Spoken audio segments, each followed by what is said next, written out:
The views and opinions expressed on Lifeguards Off Duty are those of its hosts and guests exclusively. They do not represent any entity, organization, or municipality. Personally, for me, one of the, obviously some heavy surf rescues and multiples where sandbars have given away, and we've had, 50 people just go. Right. But if the water's bad, we'll keep some guys on for a response in case of an emergency. And so this was 2005, I think it was. I think it was my first year as captain. We kept a few guys on. The ocean was kicking. It was like 6'8". It was just pumping. And we were flying red. Nobody was even allowed to put their toes in the water. So we kept guys on. And our park is open after we go off duty. So we start at some point, maybe I should walk you through our day. So we kept guys on. We close up at 6 o'clock, and we kept we keep 4 guys on and myself, just to kind of, if there was an emergency or whatever. It started about, it was starting to get dusk. It was I guess late August or mid August, and it's starting to get dark, and we hear a call over the radio. Trenton Dispatch is trying to reach out to the park police that there's a boat sinking in the inlet on our side of the inlet with six people on it, and it's on fire. It's not just sinking; it's on fire. Right, so and and they got tubes of Ebola that they stole from the Newark airport. And they're going, so go ahead. So anyway, so we're saying, well, let's go check it out. We go down, and again, it's in the back part of the park. It's in the most remote area of the park. So we go all the way down. We're off the road. We go up over this sand dune it's about a quarter mile north of the inlet. And we go into the back part of the park where there used to be this thing called Party Island. And we see this boat, and we see smoke coming off of it and flames and all. And it's getting pulled in on an incoming tide. So it's getting sucked back in towards the bay. So, and we don't see anyone else responding. No Coast Guard. Nothing. No, nothing. So we're like, okay, let's go. We grab our stuff. We chase that boat 45, 50 minutes. We had to run through the thicket, swim across these little channels, get up and run. We got all the way back to the west side of Sedges.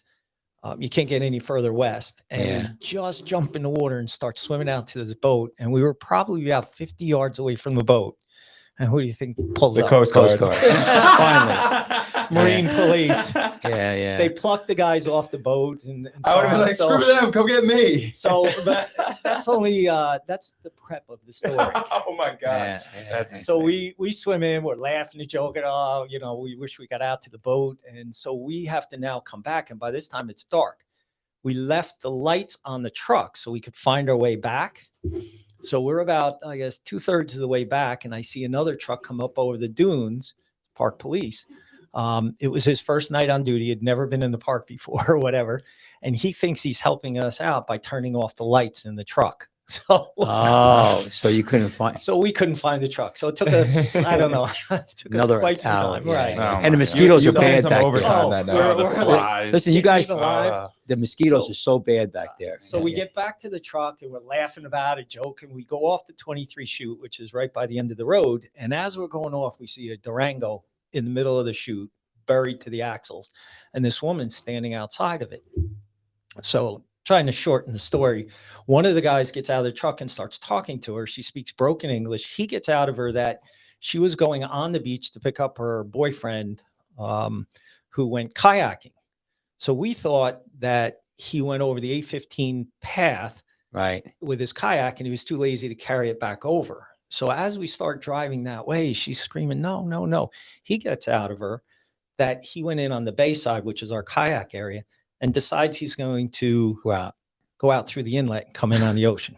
Right, to beat her with her car. In 6-8 foot surf. Wow. And if you know the inlet, some of the boaters, when it's 6-8 foot on the beach, it's like 10-12 easy in the mouth of the inlet. Right. And it's dark already. It's dark already. Funneled into it. It's pitch, because the waves break in all different directions. So it's pitch black.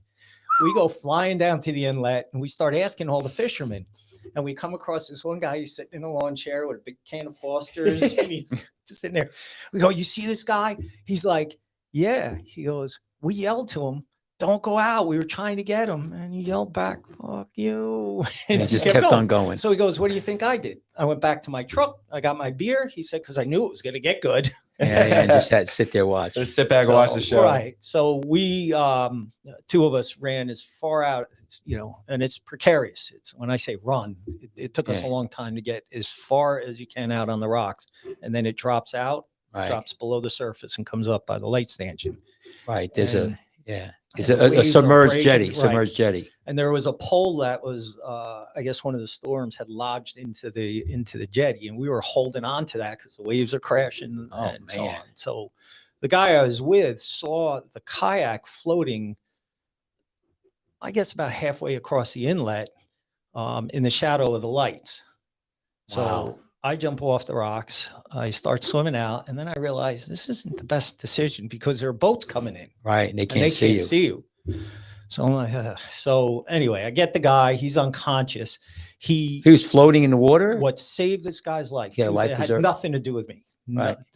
He didn't have a life jacket on. It was a sitting kayak. It wasn't even an ocean going kayak. When he got out, he apparently got broached, lost his paddle, was thrashing about, managed to get somehow back to the kayak, and he put his hand through the carry loop of the and went out. It was he was unconscious and he was floating face down, getting dragged back in the inlet with the kayak, and it was an incoming tide. So that's the only thing that saved this guy's life. Wow. So the guy I was with yells back that that's all pitch dark now. Pitch black. You can't see jack. So the guy I'm with makes his way back. He yells, "We got him, we got him." I swim him all the way in, so it's easier to get him across the rocks. But the best part of the story is the guy that was talking with the woman is in the truck, and when she heard that we found him, she jumps out of the truck and starts to run, and he grabs her. He's like trying to calm her down. "Don't go, don't go." And she starts flipping out.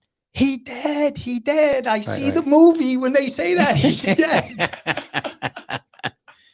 Wow. So I think that was probably the most like I say, you got to be prepared. That's an unbelievable story. That's stages to that. That's like That's